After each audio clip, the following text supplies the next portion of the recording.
Welcome जी, welcome करता हूँ आपको मुर्तज़ा गार्डन चैनल पे जी। ये मेरे एक भाई का कमेंट था कि सौंफ इंडिया के बारे में बता दें। ये सौंफ इंडिया का प्लांट जो है ये कराची का है, कराची से ज़्यादा ये मशहूर है। तो वैसे तो इसमें वैरायटियाँ जो बाहर वाली आती हैं वो एक सौंफ इंडिया होता है, वो बाहर की वैरायटी होती है। उसकी पत्तियाँ जो हैं कम से कम फुट, 1.5 फुट, 2 फुट की लंबाई में भी होती हैं। उसका पत्ता थोड़ा सा चौड़ा होता है और ग्रीन फुल होता है। तो उसके सेंटर में से एक चिट्टे वाइट कलर की जो पट्टी जाती है, लेकिन इसकी जो है ये पट्टियाँ आपको नज़र आ रही होंगी, ये साइड पर हैं। तो ये अभी मैंने ये उठा के मैंने बाहर रखा है। दरअसल में आपको जिस तरीके मैं बता रहा हूँ ये आप उस तरीके समझते हैं, आपके कमेंट के मुताबिक आपका जवाब दे रहा हूँ।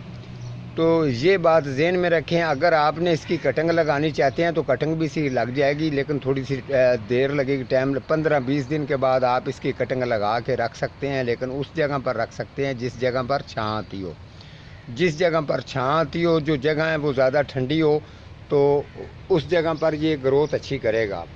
दूसरे नंबर पर मैं आपको बता दूं कि ये अगर तो ये सर्दियों का मौसम जब शुरू हो जाए तो इसको बिल्कुल आप बंद कमरे के अंदर ले जाएं। वाटरिंग का टाइम इसका आप अच्छी तरह से नोट कर लें। 3 दिन के बाद सौंफ इंडिया को आपने वाटरिंग करनी है। इंडोर प्लांट है।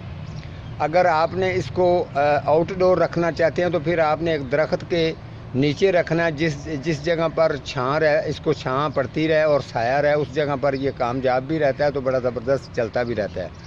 कटिंग का भी मैंने आपको बता दिया। कटिंग जब भी आपने लगानी होगी तो बिल्कुल सादी बालू मिट्टी के अंदर लगानी है और इसके अंदर कोई किसी किस्म की खाद आपने इस्तेमाल नहीं करनी। दूसरे नंबर पर मैं आपको बता दूं, अगर आप ये गराज के पास रखेंगे सर्दियों के अंदर तो ये बात ज़हन में रखना, ये सौंफ इंडिया जो है ये पत्ते इसके जो है ना वो येलो के नीचे गिरेंगे भी। गिरने के बाद ये फिर थोड़ा सा आपको अजीब सा भी लगेगा। ये मैं नीचे भी आपको चेक करवा दूं, इसके पत्ते यहाँ तक पत्ते थे तकरीबन इसके सारे। जो इसको आपको ये खाली ब्रांचें नज़र आ रही हैं, बिल्कुल ये साफ़ नज़र आ रही हैं ब्रांचें। तो ये सारे पत्ते जो है ना ये झड़ गए। जब ये इसके पत्ते थे मौजूद तो ये घना घना और गहरा सा थोड़ा सा बुशी टाइप भी लगता था, तो ज़्यादा प्यारा लगता था। अब तरीका ये हो सकता है कि अब अगर इस तरीके का अगर आपका प्लांट मौजूद हो चुका है, अगर आपके पास है, तो मैंने आपको 15-20 दिन का टाइम दे दिया। 15-20 दिन के बाद आप इसकी कटिंग कर लें। ये वाली ये कटिंग कर लें। जब आप इसकी कटिंग कर लेंगे तो यहाँ से ये वापस साइडों से देना शुरू कर देगा। ये बुशी भी बन जाएगा। 2-3 सिलाई से ये इसी एरिए से, इसी जगह से ये निकालने शुरू कर देगा। ठीक है। उसके बाद आपने कोशिश ये करनी है कि आपने इसकी जो ये अगर बिल्कुल साफ़ अगर कलम लगाते हैं तो ये थोड़ा सा टाइम लगा जाएगी। अगर आप कॉम्पर लगाएंगे, यहाँ से कटिंग करेंगे, ये पहले आपकी कटिंग हो गई, उसके बाद ये आपके पास कॉम्पल आपके हाथ में आ गई है।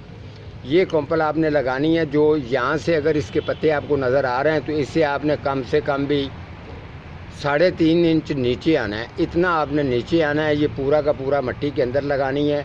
यहाँ तक आपने जगह छोड़नी है। अगर ये पत्ते थोड़े से फोल्ड हो भी जाएँ तो कोई मसला नहीं है, ऐसे भी आप इसको करके मिट्टी के अंदर इसको दबा के लगा सकते हैं। तो कटिंग इसकी बेहतरीन चल जाएगी।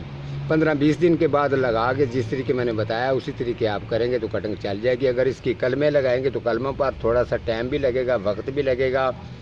बिल्कुल जो दोनों साइडों से काटी होगी तो वो थोड़ा सा टाइम आपका ज़्यादा ले जाएगी, लेकिन चलने में थोड़ी सी दुश्वारी पैदा हो जाएगी। इसके साथ साथ दूसरा, पत्ते गिरने का भी मैंने आपको लोकेशन बता दी है। उसके बाद जब अगर ये पिछले दिनों में भी मेरा प्रोग्राम यही था। अभी ये गराज से निकाल कर पौधा जो है इसको मैंने बाहर रख दिया है। अगर आपके पास भी हैं तो आप इसी तरीके से पौधे इंडोर प्लांटों को कर सकते हैं। अगर आप अपने प्लांट पौधे आपने पैसे लगाए शौक़ से रखे हुए हैं तो ये काम आपके लिए करना बहुत ज़रूरी है। तो फिर जाके आपके जो पौधे हैं वो बेहतरीन अच्छी ग्रोथ करेंगे। तो अभी जो है इसको सेट करके मैं जब ये इसके जो थोड़े से जो अब पत्ते इसके वाश करेंगे, उसके बाद नीचे वाटरिंग का सेटिंग करके जब ये सेट हो जाएगा फिर दोबारा इसको उसी जगह पर ले जाएंगे जिस जगह पर ये पहले था। आप कोशिश किया करें, जिस तरीके ऑफिस हैं या कोई दफ्तर हैं या कोई किसी ने अपने घर में रखे हुए हैं तो ये इसी तरीके से इनकी केयर होती है। वाटरिंग का इनका टाइम अलग-अलग है, जिस तरीके आप चाहते हैं इंशाल्लाह उसी तरीके से हो जाएगा। तो ये मेरे एक भाई का कमेंट था, कमेंट का मैंने उनको जवाब दे दिया। दूसरे मेरे भाई का एक एरोकेरिया का है, तो वो इंशाल्लाह उसके ऊपर भी मैं ज़रूर प्रोग्राम करके उनको बता दूँगा। तो ये सॉन्ग ऑफ इंडिया के बारे में मैंने आपको बता दिया। फिर मैं बता दूं कि इसके कटिंग लगाएंगे, कॉम्पल जो लगनी है तो उसके अंदर आपने खाद नहीं डालनी। अगर पौधा आपका रेडी तैयार है तो फिर इसको 15 दिन के बाद 1-2 मुट्ठियाँ आप गोबर खाद की खुदाई करके आप डाल सकते हैं। ठीक है जी। तो आज का मेरे कमेंट का मैंने जवाब दे दिया। तो मिलता हूँ किसी अगले प्रोग्राम के साथ, तब तक अल्लाह निगहबान।